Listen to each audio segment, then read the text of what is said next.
శ్రీ గురుభ్యో నమః. శ్రీ మహాగణపతే నమః. తులారాశి వారికి మార్చి 3 నుంచి మార్చి 9వ తారీఖు వరకు చంద్రమానాన్ని అనుసరించి గోచారరీత్యా ఈ వారం ఎలా ఉందనేది చూద్దాం.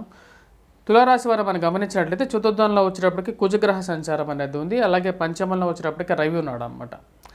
చతుర్థంలో ఎప్పుడైతే కుజుడు సంచారం చేస్తున్నప్పుడు దాని యొక్క ప్రభావం ఎలా ఉంటుందో, అర్ధాష్టమ శని ప్రభావం ఎలా ఉంటుందో అటువంటి ఫలితాన్ని వేస్తుంది. అంటే మిశ్రమమైనటువంటి ఫలితాన్ని వేస్తుంది.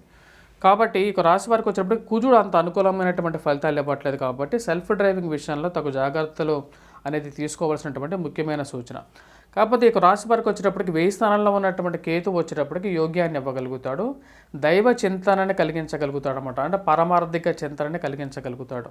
అదేవిధంగా షష్టంలో ఉన్నటువంటి రాహు వచ్చేటప్పటికి శత్రు సంబంధితమైన విషయాల్లో, ఆరోగ్య సంబంధితమైన విషయాల్లో అనుకూలతని ఇవ్వగలుగుతాడు. రాహుగ్రహ ప్రభావం అనేది వీరికి షష్టమంలో సంచారం చేసేటప్పుడు అనుకూలమైనటువంటి ఫలితాలు ఇవ్వగలుగుతుంది.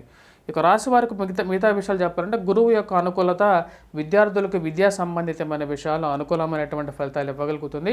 వివాహ ప్రయత్న సంబంధితమైన విషయాలు ముడిపడతాయి అన్నమాట ఇక రాశి వారికి.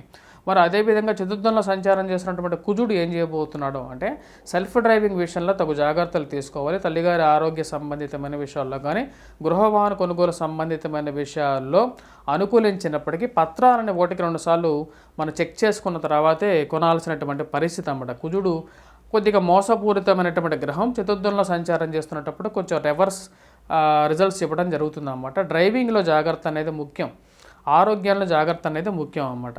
ఇక రాశి వారికి పంచమంలో సంచారం చేస్తున్నటువంటి శని రవి ఎటువంటి ఫలితాలు ఇస్తారు అంటే పంచమంలో శని రవి ఇద్దరు యోగాన్ని ఇవ్వరు. పంచమంలో శని రవి ఇద్దరు ఎప్పుడైతే పంచమంలో సంచారం చేస్తున్నప్పుడు కొంచెం మిశ్రమమైనటువంటి ఫలితాలు, ముఖ్యంగా చెప్పండి పిల్లల గురించి, పిల్లల ఎదుగుదల గురించి ప్రయత్నాలు చేస్తున్నప్పుడు వారికి హెల్త్ రిలేటెడ్ ఇష్యూస్ని క్రియేట్ చేస్తూ ఉంటాడు. ఆ యొక్క విషయంలో తగు జాగ్రత్తలు అనేది చాలా ముఖ్యం అన్నమాట. శని రవి పంచమంలో ఉన్నప్పుడు, అలాగే పిల్లల గురించి ప్రయత్నాలు చేస్తున్నటువంటి వారికి కూడా కొంచెం శని పంచమంలో ఉన్నప్పుడు కొన్ని ఎక్కువ టైం పట్టే విధంగా ఉంటుంది అన్నమాట. కాబట్టి గురుగ్రహ అనుకూలత అనేది వీరిని ఎక్కువగా కాపాడే విధంగా ఉంటుంది. గురువు యొక్క శుభదృష్టి, అలాగే గురువు యొక్క త్రికోణ దృష్టి అన్నమాట, త్రిపాద దృష్టి అనేది వీరికి బాగా కలిసి వచ్చే విధంగా ఉంటుంది. గురువు యొక్క త్రిపాద దృష్టి మనం చూసినట్టయితే లాభస్థానం మీద ఎక్కువగా ఉంటుంది. తులారాశి వారికి లాభస్థానం అయినటువంటి సింహరాశి వారి మీద దీని ప్రభావం ఉంది. దీని ప్రభావ రీత్యా ఎలా ఉంటుంది అంటే వ్యాపార ప్రయత్న సంబంధితమైన విషయాల్లో అనుకూలతని ఇచ్చే విధంగా ఉంటుంది అన్నమాట.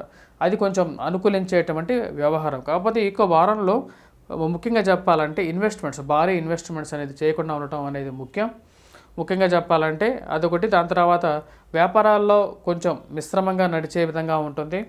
వారంలో ముఖ్యంగా చెప్పాలంటే మార్చి 7వ తారీఖు తర్వాత చతుర్థంలో ఉన్నటువంటి శుక్రుడు పంచమంలో, అలాగే బుధుడు ఈ యొక్క రాశి వారికి వచ్చినప్పటికీ షష్టమంలోకి మారబోతున్నాడు. షష్టమంలోకి వచ్చినటువంటి బుధుడు యోగకారకుడు, పంచమంలో రాబోతున్నటువంటి బుధుడు కూడా యోగకారకుడు అన్నమాట. అంటే బుధుడు శుక్రుడు ఇద్దరు యోగకారకమైనటువంటి స్థానంలోకి రాబోతున్నారు. కాబట్టి ఉద్యోగ ప్రయత్న సంబంధితమైన విషయాల్లో 7వ తారీఖు తర్వాత కొంచెం అనుకూలించే విధంగా ఉంటుందన్నమాట.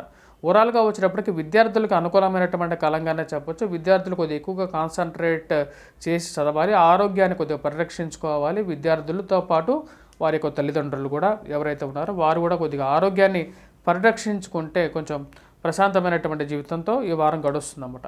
ఇక రాశి వారికి వచ్చేటప్పటికి ముఖ్యంగా స్పెక్యులేషన్స్లో ఇన్వెస్ట్మెంట్స్ అనేవి ఈ వారం అంత అనుకూలించే విధంగా లేదు. చతుర్థంలో ఉన్నటువంటి కుజుడు అంత యోగ్యాన్ని ఇవ్వడం. మరి అదేవిధంగా ఇక రాశివారు ఇన్వెస్ట్మెంట్స్ గురించి, కొత్త వాహనాల కొనుగోలు గురించి ప్రయత్నాలు చేసేటప్పుడు తగు జాగ్రత్తలు అనేవి తీసుకొని ముందుకు వెళ్ళడం అనేది ముఖ్యం. 1-2 సార్లు డాక్యుమెంట్స్ చెక్ చేసుకున్న తర్వాత ముందుకు వెళ్ళాల్సినటువంటి ముఖ్యమైన సూచన. మరి అదేవిధంగా ఇక రాశి వారికి వివాహ ప్రయత్న సంబంధితమైన విషయాలు ముడిపడే విధంగా ఉంటుంది. వారాంతంలో అనుకూలమైనటువంటి గ్రహస్థితి గోచరిస్తూ ఉన్నది. మరియు విద్యార్థులకు చెప్పాలంటే విద్యార్థులు కొద్దిగా కాన్సన్ట్రేట్ చేసి చదివితే అనుకూలమైనటువంటి ఫలితాలు పొందగలుగుతారు. వీరు చేసుకోవాల్సినటువంటి పరిహారాల గురించి మనం మాట్లాడితే కుజుగ్రహ ఆరాధన అనేది చేయాలి. అలాగే సింధూరాన్ని ధరించినట్లయితే అనుకూలమైనటువంటి ఫలితం పొందగలుగుతారు. అలాగే రవి పంచమంలో సంచారం చేస్తున్నప్పుడు రవిగ్రహ అనుకూలత కోసం సూర్యారాధన అనేది చేయాలి. సూర్యగ్రహ కవచాన్ని పఠించాలి. ఇస్తే మంచి అనుకూలమైనటువంటి ఫలితాలు పొందగలుగుతారు. స్వస్తి. Please do subscribe and share.